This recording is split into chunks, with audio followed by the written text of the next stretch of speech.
Girlfriend, 33F. Doesn't think it's fair to pay rent after moving into my 31F house. I, 31F, and my girlfriend, 33F, moved in together around May. I was married and have my own house. I recently finalized the divorce and got the house in my name only. When my girlfriend moved in, she was paying $400 a month.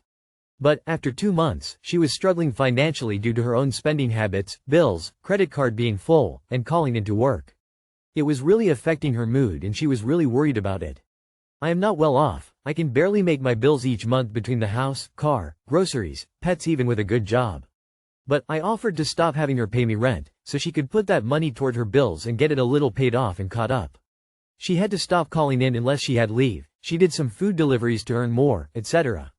It's been 3 or 4 months now, she obviously still has debt, but the limits aren't full anymore. I mentioned her starting to pay rent again. She was upset at the term, rent, saying it sounded like she's my roommate or something, not my girlfriend. I clarified that I just meant it as her helping out, it was just an easier word to use. Then, she was asking if her contribution went to the mortgage and how if she isn't on the house, then it's not really fair. I argued that her paying money is just giving it to me. And I pay all the bills that involve living here, so it's not like I specifically allocate her money to certain things. She said she wouldn't mind helping out again, she just wanted to make sure she was set first. Which I find unfair, because I wasn't set when I offered for her to stop contributing in order to catch herself up. I've never owned a house and had a girlfriend move in before. I guess it is a little unfair? Like if we break up, I will have had help toward my investment, and she's out that rent money. But I certainly don't want to put her on the house this soon. I just went through hell in my divorce.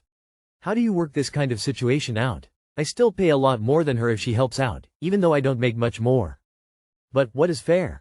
Run. You have to run. What she is saying is bananas. It is not at all unfair to contribute to the household expenses despite the fact that you own the house.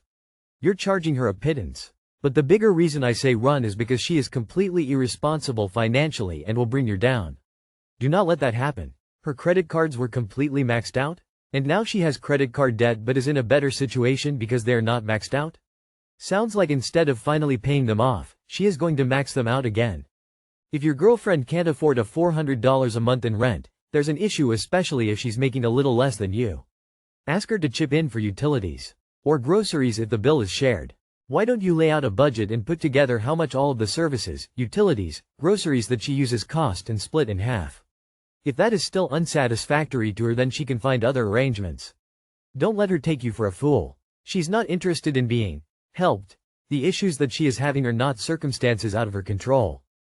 She thinks she is due a free place to live. What does she think is her responsibility to your shared living space if you are paying the mortgage and all the living expenses? It sounds like she has a relationship with your wallet more than you. Is that what you want?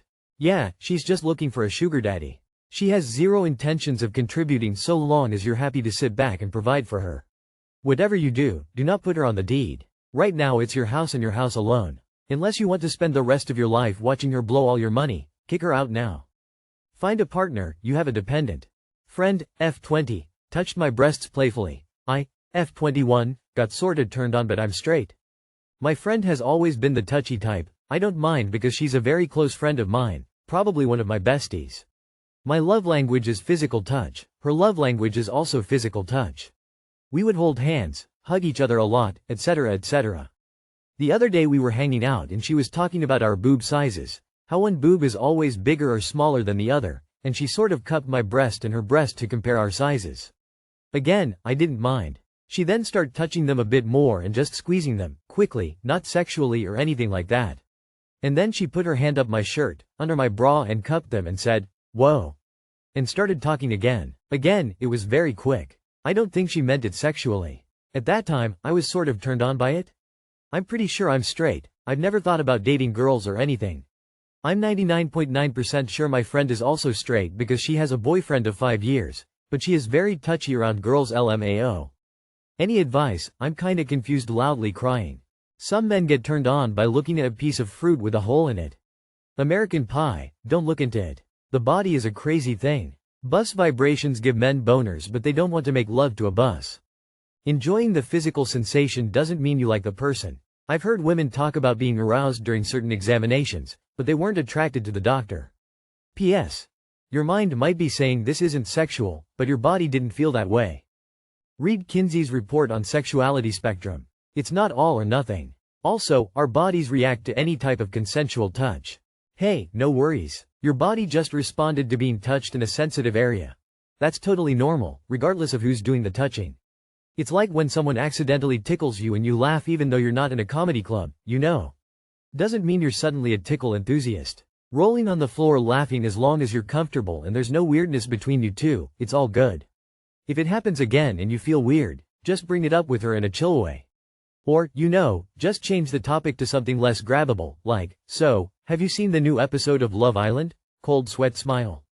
It could be just a physical reaction, especially if you haven't been touched recently. With that said, maybe you're not as straight as you thought? Either way, most people aren't 100% straight. Even those who are bi might prefer certain gender most of the time, but are still attracted to other genders. It's probably nothing groundbreaking, but it could be an opportunity for eye-opening realizations about your sexuality. By the way, don't be shy to set boundaries with a friend. Touching under your shirt that smoothly does show lack of personal boundaries. If you liked it, don't worry about it.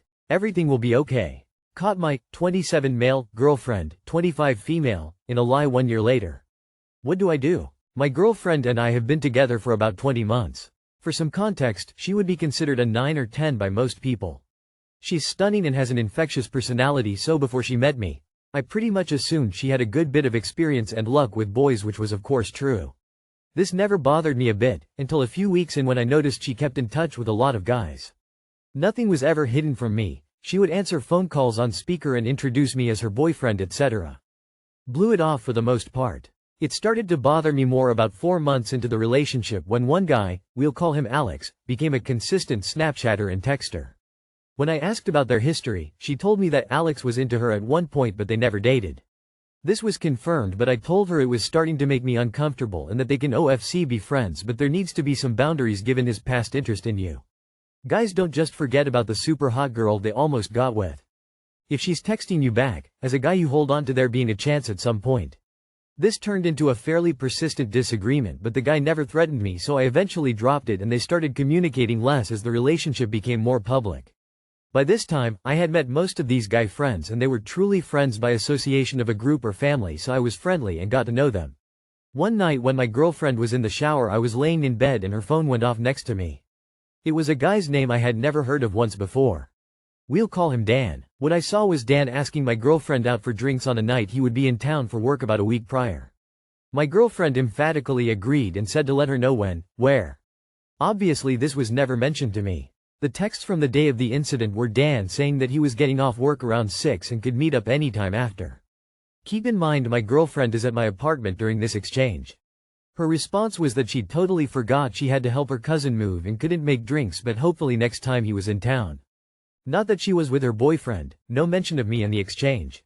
When I saw this I confronted her and she was pretty defensive, saying that I would not be determining who she could or couldn't hang out with and that this was an important friend from childhood.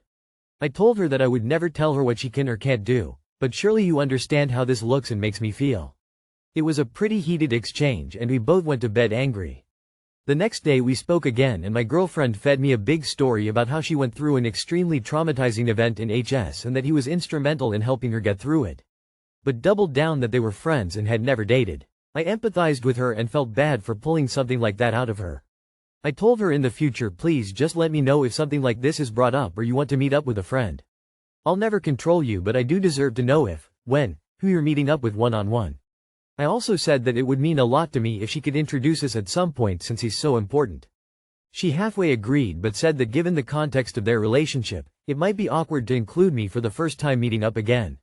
That felt like bullshit to me, but I settled it. What if you two met up initially and then I met you both out for dinner or something? She agreed and we moved on. He lives out of town, so there was no plan for this either way. 1 year later, I'm in the doghouse for a white lie. I told my girlfriend about being home when I was actually at a bar finishing the end of a football game, blocks away from my place. I was doing nothing shady at all, but I knew it was slightly past when I should be out because we have a dog, so I told her, yes, I'm home, when she asked and promptly started to walk back.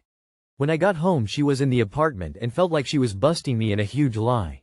I told her what I said above, that I was just finishing the end of a game and lost track of time, so I said yes and started walking back to let the dog out. Not my finest moment, and I totally get why she was alarmed, but genuinely nothing happened aside from me having too many beers and being out later than I should have been watching football. Lately she's been hammering me about this and calling me a liar. It has put a real wedge between us for a couple of weeks. Last night I caught myself getting defensive and brought up the story about Dan and how she lied to me by omitting a potential one-on-one meetup, and that seemed like a much bigger lie in my opinion. She became furious, said I need to drop that entirely, and that she's never lied about anything else. All of a sudden I started to feel the way I felt the weekend I discovered those texts. I started to doubt the story about her relationship with Dan again. Curiosity got the best of me and I went through her phone when she fell asleep. I searched the word Dan in her texts but didn't find much. I then searched boyfriend, and my heart sank when I saw texts from years ago telling all her friends about her new boyfriend Dan. There were pictures and everything. She described him like he was the love of her life, the best guy she's ever met, and how she was surprised because they had only been friends, but she was so happy it evolved. There were some gaps from there. Possibly deleted texts from those years, but I'm unsure. It was a LDR as they were in college at different schools.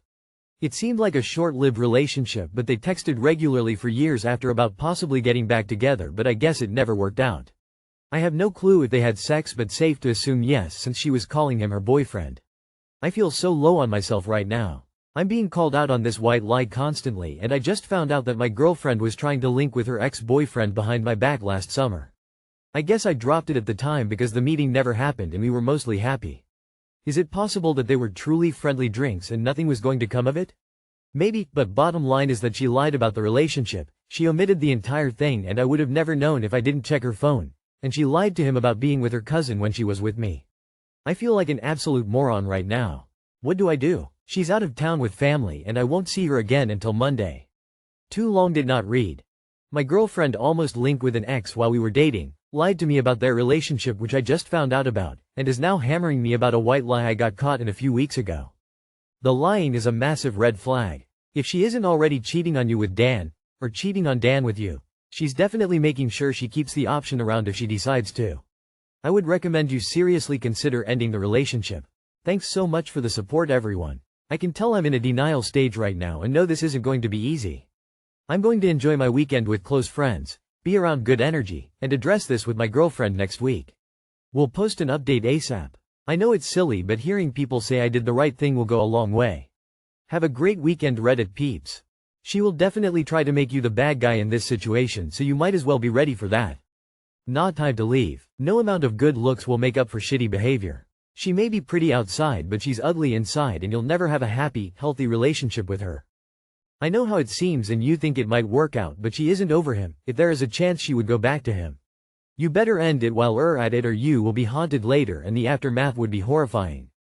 Everyone in my 45 years of life that I could ever describe as having an infectious personality can also be categorized as a liar or validation seeker. Not traits that should be present in a partner. I'm sorry, but you deserve way better. My 31 female, Phil, 64 male, want me to pay my fiance, 31 male, debts? Me, 31 female, and my fiance, 31 male, are getting married next month. We both agreed for a prenup. A little background. He is a US citizen. I am not. I come from foreign country. This year he had a hard setback. He lost his job and savings and his mental health isn't that healthy. Don't know how to put that in proper English, and because of that he can't find a work and now he has to take medication for his head. Because of that, he moved back in with his father and he will stay there until end of the year. His father took over his monthly expenses since my fiance isn't working.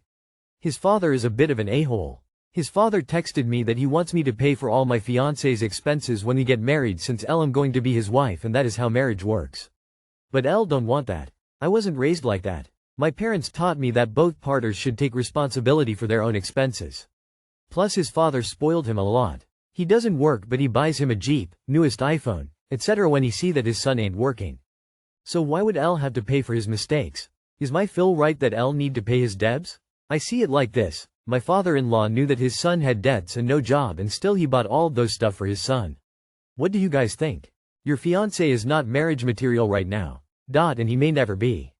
This 31-year-old's father is telling you to support him because he can't do it anymore himself.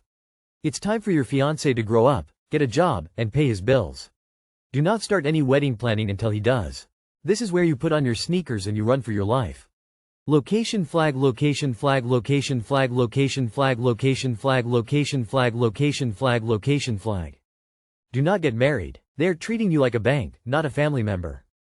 So you're choosing to marry that kind of person? With that Phil? Do not marry this man. If he doesn't think he has to contribute, he may never. And he might think that he can hold citizenship or you having kids with him over your head.